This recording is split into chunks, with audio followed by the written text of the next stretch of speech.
कहानी शुरू होती है एक छोटे से कस्बे से जहां रानी रहती है। रानी एक स्कूल टीचर है और उसकी जिंदगी बिल्कुल मस्त चल रही थी। पति रमेश जो आंखों का डॉक्टर है और उनका प्यारा सा बेटा चिंटू, सब कुछ सपनों जैसा था। लेकिन बस तब तक जब तक रानी को अपने पति पर शक नहीं हुआ। एक दिन रानी कपड़े धो रही थी और रमेश की जेब से एक चिट निकली। उस पर किसी लड़की का नाम लिखा था, मीना। रानी का दिल धक धक करने लगा। ये मीना कौन है? रमेश मुझसे कुछ छुपा रहा है। फिर एक दिन वो रमेश के क्लिनिक गई कुछ काम से। वहां उसने एक अजीब सा मॉडल देखा, उनके कस्बे की गलियों और कुछ चुनिंदा घरों का। रानी सोच में पड़ गई, रमेश को इस मॉडल की क्या जरूरत, वो तो बस आंखें चेक करता है। रानी का शक अब पक्का हो गया। वो अपने स्कूल के दोस्त गोपाल से मिली, जो उसी स्कूल में टीचर था। रानी ने दिल खोलकर गोपाल से कहा, मुझे रमेश पर भरोसा नहीं रहा, वो कुछ न कुछ छुपा रहा है, तू मेरी मदद कर, मैं सच जानना चाहती हूँ। गोपाल ने पहले तो मना किया, रानी ये तुम्हारा घर का मामला है, मैं कैसे दखल दूं? लेकिन रानी की आंखों में गुस्सा और दर्द देखकर गोपाल का दिल पिघल गया। सच तो ये था कि गोपाल को रानी थोड़ी थोड़ी पसंद थी। घर लौटकर रानी खाना बनाने लगी, लेकिन शक के मारे उसका दिमाग उलझा हुआ था। गुस्से में उसने खाना जला दिया। रमेश ने डिनर टेबल पर उसकी उदासी देखी और बोला, रानी अगर मैंने कुछ गलत किया हो तो माफ कर दे, हम सब नया शुरू कर सकते हैं। रानी चौंकी, अरे मैंने तो इसे शक का कोई हिंट भी नहीं दिया, फिर ये ऐसे क्यों बोल रहा है? उसका दिमाग और घूम गया। रात को जब सब सो गए, रानी चुपके से रमेश का सामान टटोलने लगी। वहां उसे एक कैमरा मिला जो रमेश ने छुपा रखा था। कैमरे की क्या जरूरत, और इसे छुपाया क्यों? रानी का दिल जोर जोर से धड़कने लगा। तभी बाहर से कुछ आवाज आई। डरते डरते उसने एक हथौड़ा उठाया और बाहर देखा। बस कूड़ेदान में एक बिल्ली थी जो भाग गई। लेकिन जब उसने पीछे मुड़कर देखा तो घर की एक खिड़की से उसे रमेश के साथ किसी लड़की की परछाई दिखी। अचानक उसे चिंटू दिखा, जो रंग बिरंगे कपड़े पहने जंगल की तरफ भाग रहा था। रानी उसके पीछे दौड़ी।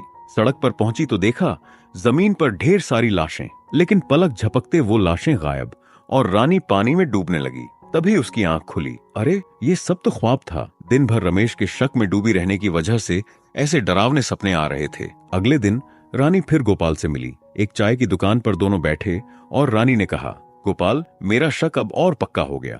रमेश का जरूर किसी के साथ चक्कर है, प्लीज मेरी मदद कर, मैं उसे रंगे हाथों पकड़ना चाहती हूँ। गोपाल फिर हिचकिचाया, लेकिन रानी ने उसका हाथ पकड़ा और कहा, तू मेरा दोस्त है ना? बस गोपाल मान गया। गोपाल ने पूछा, बता मुझे क्या करना है? रानी बोली, बस तू रमेश के क्लिनिक जा, आंखें चेक कराने का बहाना कर, फिर वॉशरूम जाने के बहाने खिड़की खोल दे, रात को हम वहां घुसकर तलाशी लेंगे। गोपाल ने वैसा ही किया। रमेश के क्लिनिक पहुंचा आंखें चेक कराने।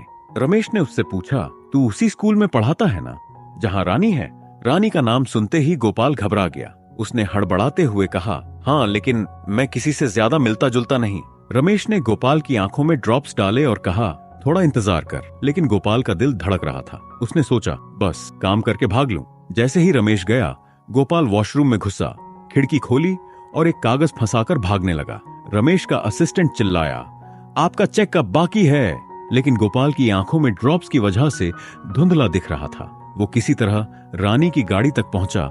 रास्ते में गिरते पड़ते गोपाल ने रानी से कहा, बस अब मैं और नहीं कर सकता। लेकिन रानी ने उसका शुक्रिया किया और कहा, तूने मेरे लिए इतना किया।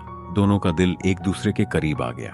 रानी को भी अब गोपाल अच्छा लगने लगा था। रात को रानी ने रमेश से झूठ बोला कि वो अपनी सहेली की पार्टी में जा रही है, लेकिन असल में वो गोपाल के साथ रमेश के क्लिनिक पहुंची। वॉशरूम की खिड़की से दोनों अंदर घुसे। वहां रानी को ढेर सारे डेबिट कार्ड्स मिले, जिनमें से एक का नंबर उसने नोट कर लिया। साथ ही एक एल्बम मिला जिसमें कई घरों की तस्वीरें थीं, जो उस कैमरे से ली गई थीं। अचानक गोपाल का फोन आया, रानी भाग, रमेश आ गया। रानी घबरा गई। भागते वक्त उसकी एक बाली मॉडल पर गिर गई। उधर रमेश एक बच्चे का इलाज करने आया था, जिसकी मां ने उसे फोन किया था। वो मां वही थी जिसके घर जाने का बहाना रमेश जब अपने गुप्त कमरे में गया तो उसे रानी की बाली मिली। उसका शक पक्का हो गया कि रानी उसकी जासूसी कर रही है। इधर रानी गोपाल के घर थी और दोनों एक दूसरे के और करीब आ गए। लेकिन गोपाल ने कहा, रानी अगर तुझे मेरे साथ रहना है तो रमेश को तलाक देना होगा। रानी बोली, मैं रमेश से प्यार करती हूँ, अगर वो मुझे धोखा दे रहा है तभी तलाक दूंगी, लेकिन चिंटू की कस्टडी का डर है। रमेश की माली हालत मुझसे बेहतर है। रानी घर लौटी और सो गई। रात में फिर ख्वाब आया जिसमें चिंटू उससे दूर जा रहा था। डरकर उसकी आंख खुली तो रमेश उसके पास बैठा था। उसने पूछा, पार्टी कैसी थी? रानी ने झूठ बोला। मस्त थी। रमेश ने भी कुछ नहीं कहा, लेकिन वो रानी का झूठ पकड़ चुका था। अगले दिन रानी उस डेबिट कार्ड की डिटेल्स निकालने लगी। पता चला कि उसे एक महंगा गिफ्ट खरीदा गया था। घर लौटी तो चिंटू के बिस्तर पर एक गिफ्ट देखा। क्या ये रमेश ने मेरे लिए लिया? वो खुश हो गई। रमेश ने उसकी गुमी बाली भी लौटाई और कहा, सब ठीक हो जाएगा। रानी को थोड़ा सुकून मिला। कुछ दिन बाद स्कूल की पार्टी में रानी और गोपाल मिले। रानी को गोपाल की बातें बहुत अच्छी लगीं। उसने रात को गोपाल को फोन किया। मैं तुम्हारे साथ रहना चाहती हूं, लेकिन पहले रमेश के खिलाफ सबूत चाहिए। गोपाल मान गया। दोनों रमेश का पीछा करने लगे।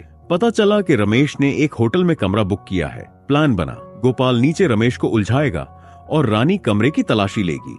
रानी को कमरे में अजीब चीजें मिली, हथकड़ी, रस्सियां। वो सोच में पड़ गई, ये सब क्या है? गोपाल रमेश को रोक नहीं पाया और रानी को भागना पड़ा। गोपाल बोला, ये सब रमेश के अफेयर की निशानी है, बस एक फोटो चाहिए उसकी गर्लफ्रेंड के साथ। रानी घर लौटी और रमेश के मॉडल को फिर देखा। पास में एक फाइल मिली जिसमें उन घरों के नक्शे थे।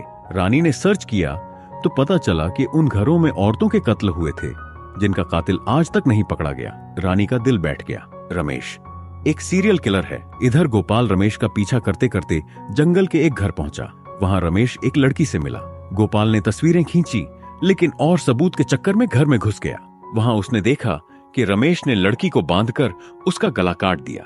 गोपाल डर गया। रमेश ने उसे देख लिया और पीछा किया। दोनों झील के किनारे पहुंचे। रमेश ने गोपाल का गला दबाया, लेकिन गोपाल ने चाकू छीनकर रमेश को मार दिया। रमेश पानी में गिर गया। गोपाल को लगा कि रमेश मर गया।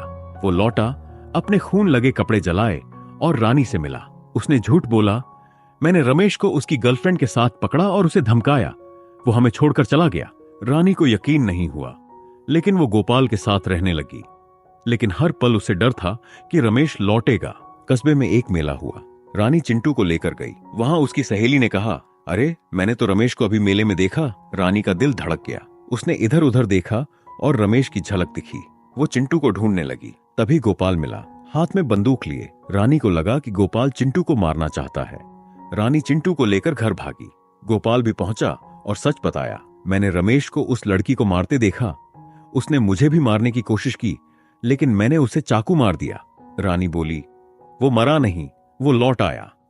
चिंटू ने यह सब सुन लिया और समझ गया कि उसका बाप कातिल है। गोपाल पुलिस को सरेंडर करने वाला था, लेकिन रानी ने उसे रोका और फोन छीन लिया। तभी बाहर रमेश आ गया, चिंटू को पकड़े हुए। रमेश ने रानी से कहा, सब भूल जा, हम नया शुरू करेंगे।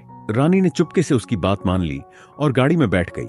लेकिन गाड़ी में उसने रमेश पर बंदूक तान दी और चिंटू को भागने को कहा। रानी ने गोली चलाई, लेकिन चूक गई। रमेश गुस्से में उस पर टूट पड़ा। तभी चिंटू लौटा और रमेश को धक्का दे दिया। रानी ने फिर गोली चलाई और इस बार रमेश ढेर हो गया। पुलिस आ गई। रमेश को पकड़ा गया। पता चला कि वो कई औरतों का कातिल था। आखिरी सीन, रानी और चिंटू अपने घर में हैं। गोपाल भी आता है। रानी कहती है, अब हम डर से आजाद हैं, नई शुरुआत करेंगे। चिंटू मुस्कुराता है और गोपाल रानी का हाथ थाम लेता है। बाहर सूरज चमक रहा है और हवा में उम्मीद की खुशबू है।